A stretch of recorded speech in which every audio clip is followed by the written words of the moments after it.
একদম অব্যাহতি রাজনীতি থেকে। আপনারা বলছেন না স্যার, আর রাজনীতি করব না, এই দেশে রাজনীতি করার কোনো পরিবেশ নাই।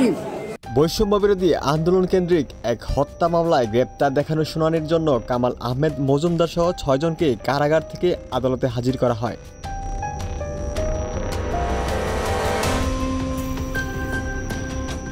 সোমবার সকাল ১০টার দিকে পুলিশ পাহারায় তাদের হাজতখানা থেকে আদালতের কাঠগড়ায় তোলা হয়। ১০টা ৭ মিনিটে এজলাসে আসেন বিচারক। এরপর কাফরুল থানার মামলায় ৬ জনকে গ্রেপ্তার দেখানোর শুনানি শুরু হয়।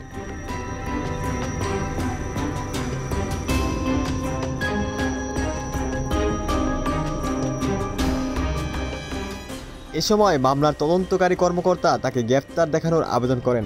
তখন বিচারক এই মামলায় তাকে গ্রেপ্তার দেখানোর আবেদন মঞ্জুর করেন। শুনানির এক পর্যায়ে কামাল আহমেদ মজুমদার কথা বলার জন্য হাত তোলেন। পরে বিচারক তাকেই কথা বলার অনুমতি দেন।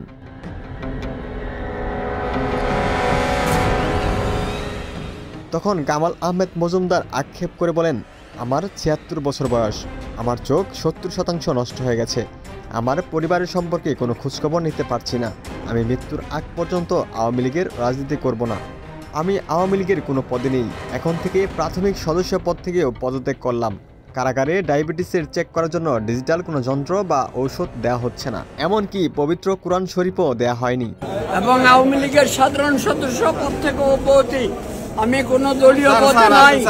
এ সময় তিনি আরও বলেন, একের পর এক মামলা দেওয়া হচ্ছে, একের পর এক নির্যাতন করা হচ্ছে, এই বয়সে আমার উপরে জুলুম চালানো হচ্ছে, আল্লাহকে ডাকা ছাড়া কোনো উপায় নেই। এজন্য আমি আপনার কাছে অনুরোধ করছি, ডায়াবেটিসের ঔষধ, ডায়াবেটিস মাপার ডিজিটাল যন্ত্র ও ডিজিটাল কোরআন শরীফ দেয়া হোক। এখানে তারা যখন রাজপথে থাকে তখন তাদের মনে হয় 16 বছরের টকবাকে যুবক, আবার তাকে যখন এবার এই আদালতে তোলা হয় তখন তার নানাবিধ রোগে তাদের এই আপনার আদালত। এই সময় বিচারক বলেন, আপনার সবগুলো দাবি আইনজীবীর মাধ্যমে আবেদন করুন। এরপর বিচারক তাকে গ্রেপ্তার দেখানোর আবেদন মঞ্জুর করেন। মামলা সূত্রে জানা যায়, বৈষম্য বিরোধী আন্দোলন চলাকালে গত ১৯ জুলাই বিকেলে রাজধানীর কাফরুল থানাধীন বিআরটিএ অফিসের পেছনে রাস্তায় গুলিবিদ্ধ হন আতিকুল ইসলাম। পরে হাসপাতালে নেওয়া হলে ডাক্তার তাকে মৃত ঘোষণা করে। এই ঘটনায় গত ২৩ ডিসেম্বর ব্যবসায়ী আহসান হাবিব রাজধানীর কাফরুল থানায় একটি হত্যা মামলা করেন।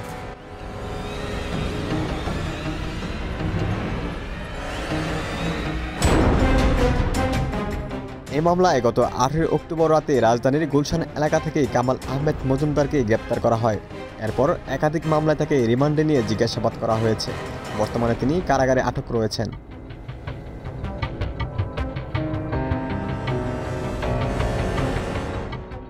ওমর ফারুক, ঢাকা প্রকাশ।